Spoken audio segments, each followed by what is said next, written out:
Ако и вие искате точно такава баклава, може да останете с мен. За целта аз използвах финно точени корина фамилия, като слагам орехи на 3 места на цялата баклава. Трябват ни и около 400 грама смелени орехи. Аз използвах нутрибулет за целта и 1 чайна чаша захар, за да смесим и да получим нашата плънка.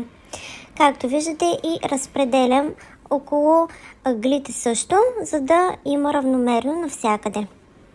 Започваме да режем на ромбоидни форми нашата баклава и внимаваме да не се отделят прекалено много корите, а за целта си помагам с ръка.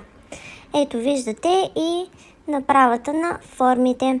След малко започваме да си приготвяме и заливката, която ни е нужна преди изпичането на баклавата, а именно около 170 грама краве масло с 1 чайна чаша олио, които ги завираме на котлона.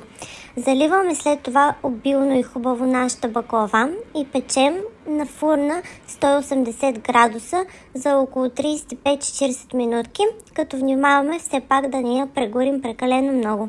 Виждате, трябва да има навсякъде от нашата мазна заливка и вуаля, след малко виждате и моя готов резултат на изпечената ми баклава. Също така я оставих 1 нощ, за да поизсъхне самата баклава и на другия ден направих заливката ни, която е сладка, съотношение 1:1 захар и вода. Добавих и ванилия и лимонов сок. Някои хора добавят и канела. Виждате, трябва да се сгъсти самата ни заливка, след което започваме да заливаме хубаво нашата баклава, за да има навсякъде и престоява около няколко часа или най-добре цяла нощ, за да си поеме добре. Ето и моят готов вариант на баклава. Ще се радвам да споделите вашето мнение и вашите коментари.